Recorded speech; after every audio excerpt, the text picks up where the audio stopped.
All right, so we are recording again, and this is episode 3 of Design Summer Sessions. And we actually have our first subscriber on YouTube. So thank you to whoever that person was, the one person who subscribed. We are making progress. And thanks for listening. And Juan, kick us off. Yeah, thank you guys for joining us for the third episode. If this is your first time here, I'm Juan. I'm an independent graphic designer, artist, and illustrator, I guess, from what Jason and Amy told me last week, showing off my work. And this series is meant to behold a number of questions and topics for young designers, entrepreneurs, and creatives. So prosper ideas and knowledge about the industry, about creative life, and about progression as a whole. So thank you guys for joining us.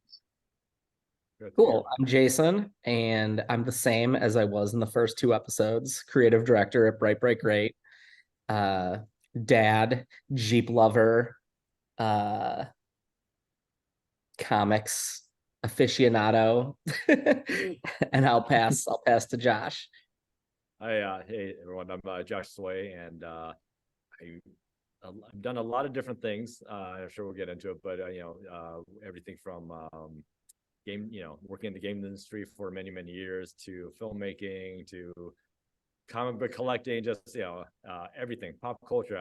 I think that might be the best way to describe myself, is that I've somehow made my entire childhood and pop culture my career, which is pretty awesome. And then I'm currently the director of innovation here at DePaul University here in Chicago. Amazing. All right. So, and Josh, we've known each other 10 years, maybe more at Maybe this more, point. yeah. So thank you for joining. Today we are talking about momentum, which is going to mean it's going to mean something different for all of us. We've all taken different paths, been working in different eras of what's happening in the world, what is happening in technology. So we've seen all sorts of different places to kind of plug in. But I think what would be one of the most interesting places to start, because Juan, you're the newest, is I'd love to hear a little bit from you about what about momentum is interesting, or you'd want to know, knowing that you're at the beginning of your career. Yeah. So just to take you guys back to, I guess after I graduated school. So just to let everyone know, I only went to community college for various amounts of reasons. I was never able to attain my bachelor's up to this point, which I would still love to, of course. But, just to keep it short, only went to community college, went there for 4 or 5 years because I was so adamant about taking as many classes as I wanted to, besides the regular amount that are required to graduate. And so I graduated, I got my diploma. Once I got my diploma, I reached a certain point where I was creatively unfulfilled, and I wanted to get as much from my professors and peers and advisors as much as I could. So at Wabansi, which is where I went to, the faculty for design was really small, and it wasn't as big or as well funded as larger scale private liberal arts universities, which was fine with me. So I only ended up taking 3 creative classes during my entire tenure there, which were academic drawing, design 101, and desktop publishing, which was actual digital design based in InDesign and a little bit of Figma. But yeah, having taken those 3 classes, once I graduated, I found myself just initiating self projects. I never took a portfolio class, so everything I did on my own was to kind of generate and steam my own sort of book so that I could get clients, around town, here in Aurora, or from friends and family, which I did for a couple of years. And then I sort of hit like a big, I guess, break is what some people might refer to as. I got clients from, nonprofits in Chicago, Northwest Site Community Development Center, which is a super long name. Did some work for them in the city. Did work for Kinfolk Magazine out of Copenhagen, which is a huge project and something I'm still very proud of. and then did some other stuff for nonprofits in New York, helping women in South Korea try to protest and demolish the DMZ of the Korean Peninsula, which is like the border between North and South Korea. So, I did a lot of meaningful projects a couple of years ago. And sort of when I began entering my career as a sort of in-house designer at agencies, or just started freelancing a little bit less, I sort of saw that momentum shift. So my growth went from being really independent and being really fruitful in my, own endeavors to now focusing my career and development on networking, treating my work as a sort of homogenous, larger viewed project amongst this huge design community in which I was like a small little fish entering a huge ocean, right? And so, my mindset changed a little bit, but my goals are still innately there. I still wanted to get projects that were impactful, that were meaningful, and that resonated with communities on a small and medium sort of scale, because those were the projects that didn't feel as, huge and sort of small and like this grand market share of design and, creative commerce.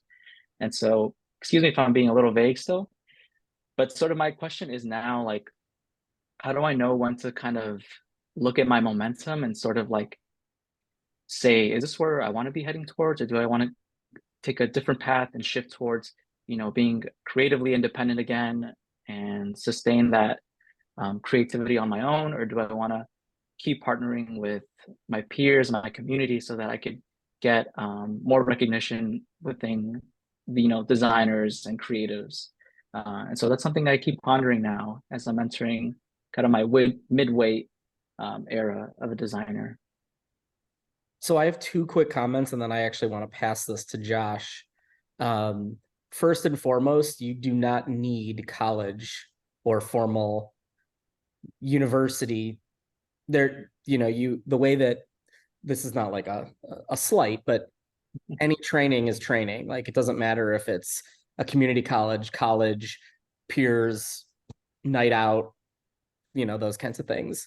I went to 2 state universities, and I don't think I really got much education, and I paid a lot more. I think Josh and I can talk about the interesting courses we took in the 90s and earlier that are no longer even things that exist on Earth.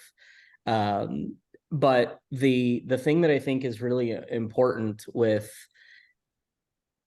the projects that you're doing and where you've gotten already so far is you're doing it and you're creating your own momentum. That the years that you've been doing this are not easy years so far because of all the things that are happening. And you may not have even had some of the opportunities that like Josh or I would have had, where we could have gone immediately out into the crowds and these events were happening because they were happening.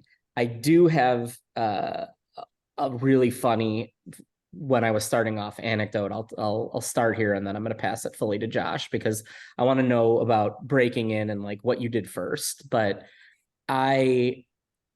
in the 90s, looking for internships or apprenticeships, and I didn't live in the city yet, and I didn't know a ton about AIGA. And also, just so you know, I have no formal training in graphic design. I have not a single minute of it in graphics.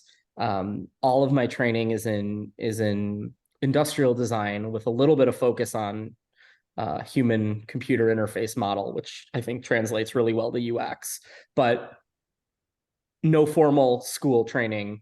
The stuff that I had to take was more like how to draw a flower with charcoal. And it's like, okay, not going to be doing much of that. But when I first started looking and trying to figure out where is the community, this is the 90s. I'm not living downtown. I'm not, don't know everybody. I just started opening the yellow pages and looking up under design and just start calling who those people were. You don't have any information. There was no good web yet. And I was going down and the list and calling people. And I was talking to the first group, or not first, it was probably 20th. And I was And I was like, oh, these guys are giving me a little bit of time. Like, this is kind of nice. And I was talking to them and I was like, so what kind of design do you do? And they're like, oh, well, we just engrave and make gravestones. And I was like, cool. Didn't realize that from the name, but you don't know anything who you're talking to. They had plenty of time on their hands. So it was kind of interesting to start. But I'm going to focus all the rest of my conversation about that, like breaking in first couple years. So I want to pass to Josh to hear a little bit about what did you what did you do right at the beginning? And I know that that was really fast moving for you based on the gaming stuff that you were doing. And so you were working with some pretty, we'll call them famous in the space people. So what was it like kind of coming in and knowing that there were these people who had these pretty amazing talents and careers out there? Yeah, no, it was I mean, obviously it was pretty amazing. It was kind of scary, I was a young kid coming out of film school. And so I didn't even, going into games wasn't even part of the plan. But I went to film school and I came out not sure where I was going to go with that. I thought this was in Chicago. I thought I was going to go move back to LA. That was always in the back of my mind. And really, I got into games because a friend of mine got into Midway and he told me about it. And I realized, wait a second, this is the company that I used to, Williams Valley Midway was a company that I used to follow when I was a kid, like very heavily. And I knew their games extremely well. And so it was just one of those moments where I had the opportunity to get into games. I didn't know anything about it. I wasn't a programmer or anything. I knew digital arts at that time. It was my last year in college. I started learning digital graphics and a little bit of 3D animation and stuff. So Sprites. I knew yeah, exactly. I was really deluxe paint on the Amiga and stuff. And so I knew just enough that I can at least talk about the technology, but I was able to talk about the games a lot because that was my entire childhood were these arcade games. And so it was a huge pivot, obviously, from what I studied. And this kind of goes back to what we're talking about is sometimes what you study isn't necessarily what you end up with, but it's amazing how it doesn't the technology doesn't matter as what you got out of the technology. How did you use the technology was really the thing. So even though I'm not using a Bolex 16 millimeter film camera for my work as a video game designer, I knew enough about film and composition and storytelling and even just how to shoot video of people that I was able to get into game development. So I got into Midway, and it's crazy. My first day there, I'm bumping into the people who created Robotron, Defender, Joust. Like these are games from the 80s that were totally my childhood. I mean, it was ridiculous. And I didn't realize they were still working at the company. It just blew my mind. So I was, it'd be like meeting, David Bowie if you're a huge fan of all his life, your life, and all of a sudden you're in there talking with them, as peers and such.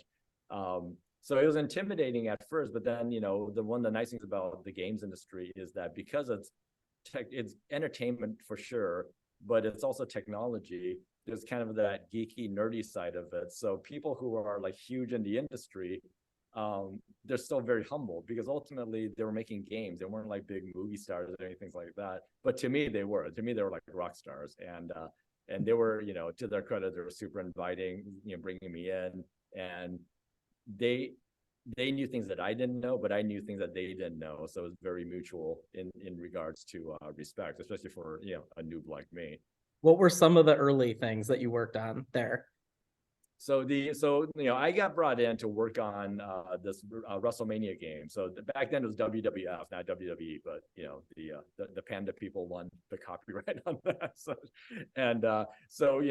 I worked on this wrestling game, and this is again, this is me coming in pretty young, recent graduate, and I just knew how to push pixels on a screen. There's all 2D stuff.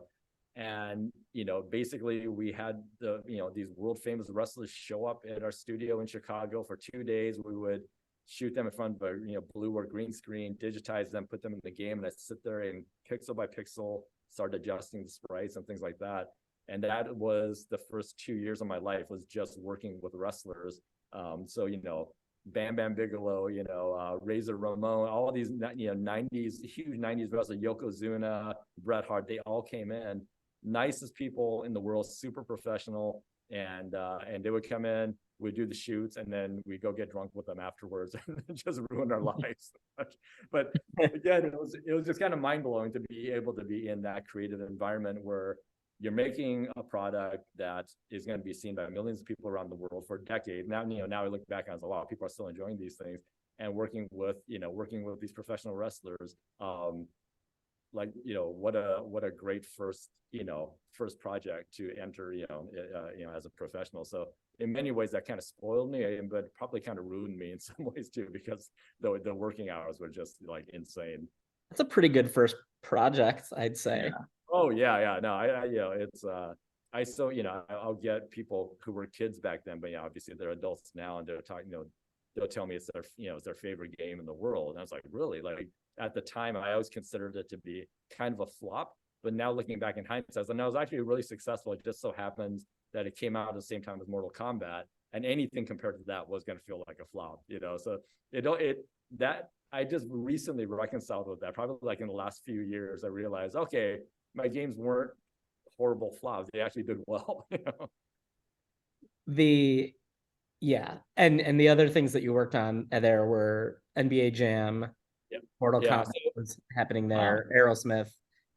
Yep. Yeah. It was like, it was weird because the studio itself, considering the size of the games that they had, they weren't very big, so all the teams were really small. So everyone kind of worked around each other's project in one form or another. But yeah, like we had Aerosmith come in, we had the wrestlers come in. We had, like, at that time, Midway was really on a roll because NBA Jam and Mortal Kombat were so big that people were wanting to work with us, especially when they realized we could videotape them and put them in the game with our likenesses and everything.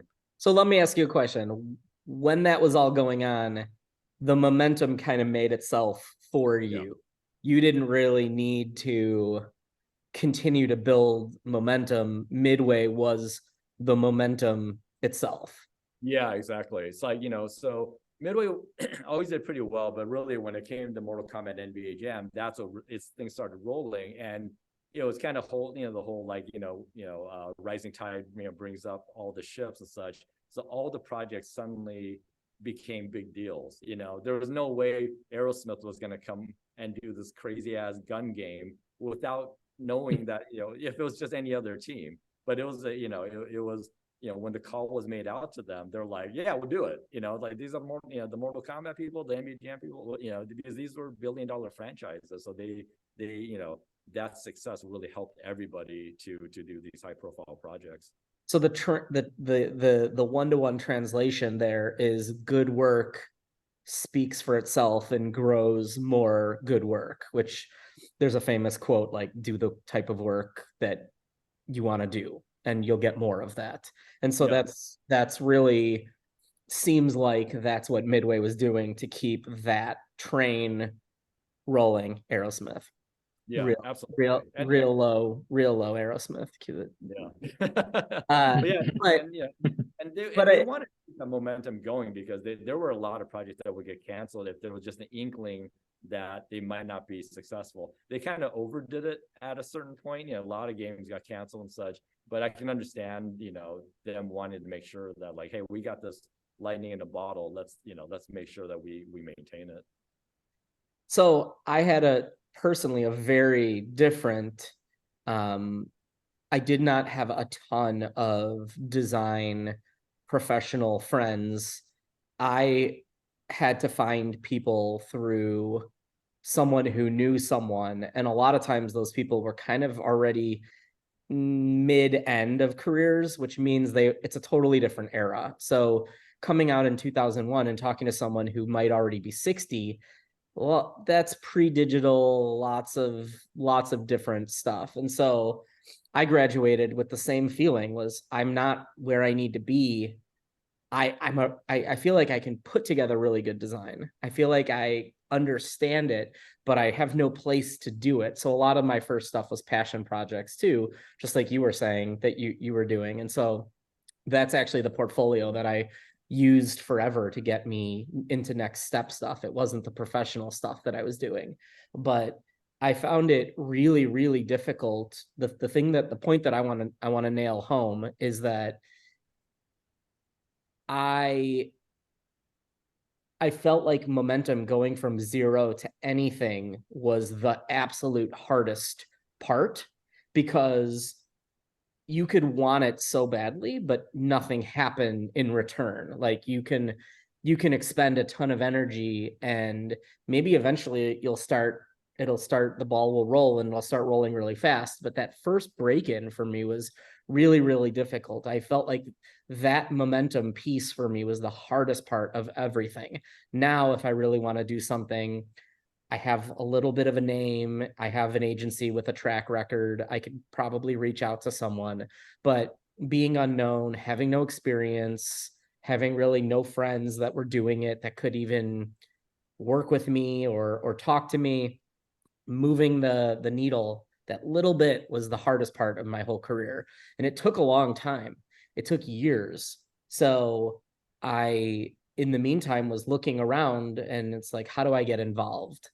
It's not the same really as it was. There was no social, so you weren't able to really make connections that way. It was either you're out at something or you're calling someone on the phone and trying to figure it out.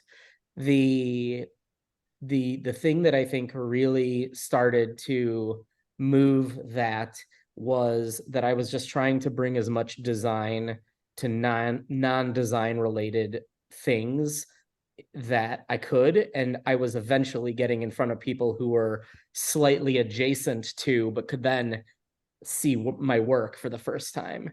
The thing that I think really was super difficult, which I think it is again right now, just because there aren't as many jobs right now. It's condensing versus expanding. And I also think that there's also, so like what Josh was talking about, there was great IP. There was, it was at the beginning of some of that technology, and there was also money, which is like the perfect trifecta. Design in its space right now, people are trying to spend as little as they can. I mean, maybe other people have magic money, I don't know, but we see, things that are appropriate divided by 10. So people are trying to not spend. We also know that companies are in layoff mode and aren't actively, you could be very talented and not find a job just because the company isn't looking. Wrong time. And how do you keep applying? And then also, we just kind of came out of this time where communities all had to move online, which loops me back to kind of 2 points that I think are really important, that go back to what you were talking about at the beginning, Juan, about how do you know where you should be, which leads me to the thing that I absolutely, and Josh, you talked a little bit about it too. There really should not be such a thing as design famous people. They were only at the right place at the right time when that social media thing started and got on there. It's very difficult now to kind of be there in the same capacity. They're just employees or owners at their companies, just like everybody else.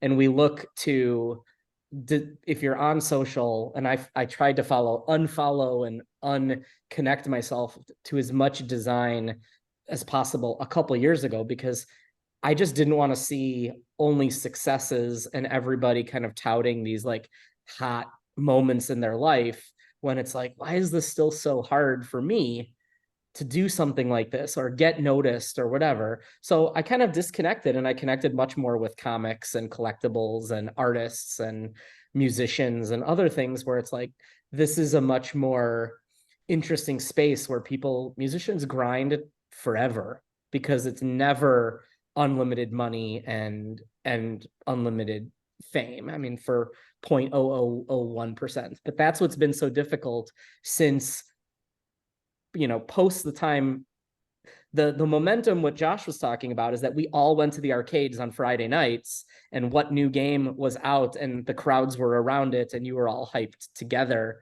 going to that arcade. For design, we have this opportunity to just never ending show work and talk about these successes and things like that, but it's not really the real life of it's not really the real momentum. This person could have been fired from their best client in the same week, and they're talking about how amazing something is. It's a perception of them versus the reality.